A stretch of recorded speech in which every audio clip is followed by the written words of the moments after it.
So I'm just coming off a mixed episode and I've realized that I caused this. I was the cause of my own suffering.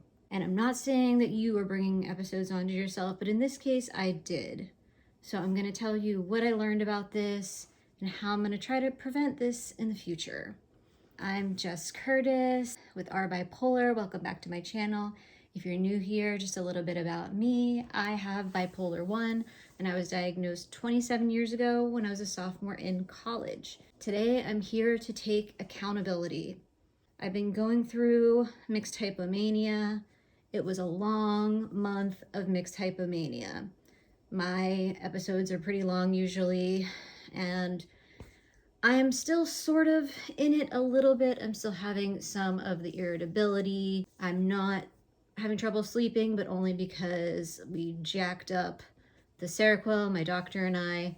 It's been pretty rough, and I was looking back on it and I was thinking, could I have done anything differently? And I think in my last video I said I don't think I could have prevented this episode. And I was wrong. I was naive. I could have easily prevented this episode. The first thing that I could have done is stop overextending myself.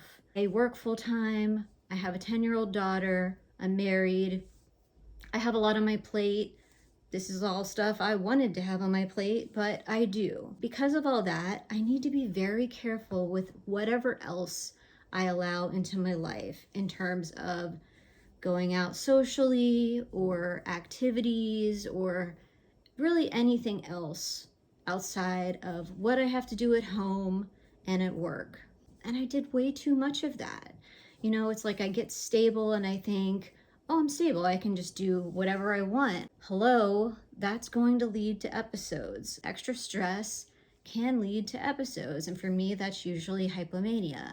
And it's not the fun kind of hypomania, it's the mixed hypomania. So I really have to work on that. I have to figure out where that line is and not go over that line. And I also need to be so much more vigilant about sleep. Now, I'm really good about sleep. I've done videos about sleep. I'll link one up above and in the description box right now. What was happening was I was going to sleep just fine because my meds kind of knock me out and just allow me to go to sleep well, but I was waking up early and this was becoming a pattern. So it was happening nearly every day for well over a week and I didn't do anything. I started to take slightly more Seroquel, but it wasn't helping, and I didn't do anything else. I didn't contact my doctor.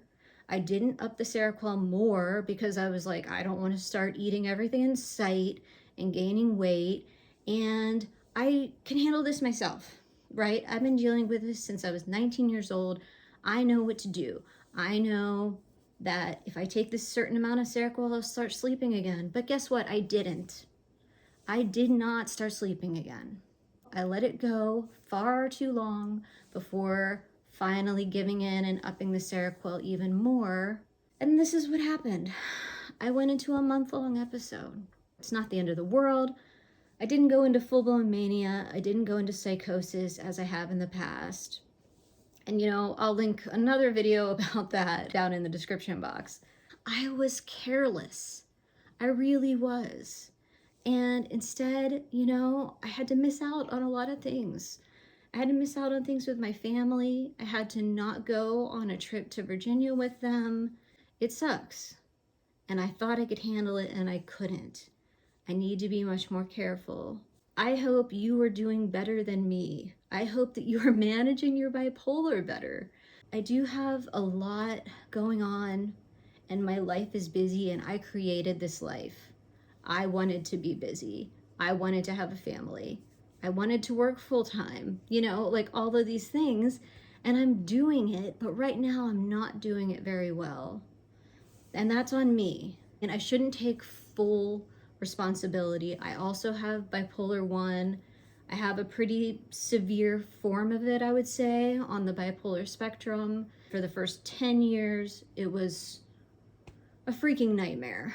I went into mania and depression a whole lot, and there was not a lot of stability in my life. Things like having a family and working full-time and having a career I love and all these things came after that, once I got more stable. But I've been dealing with a lot lately.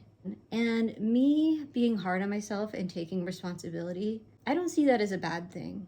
I see that as me being accountable and being able to learn from these mistakes, because that is what I want to do. I want to learn from them. I want to realize when I do have limitations and when I don't. I can still live a very full life. So that's what I'm gonna do.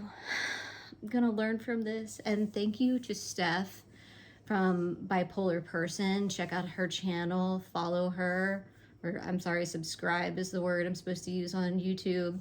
We're friends and we were going through Hypomania at the same time, and she just did a video about kind of like how it affected her and her relationship, and it was just making me think, like, I need to get on here and talk about it too, because I fuck up too, and I need to be accountable for it, and that can only help me to hopefully have fewer episodes in the future.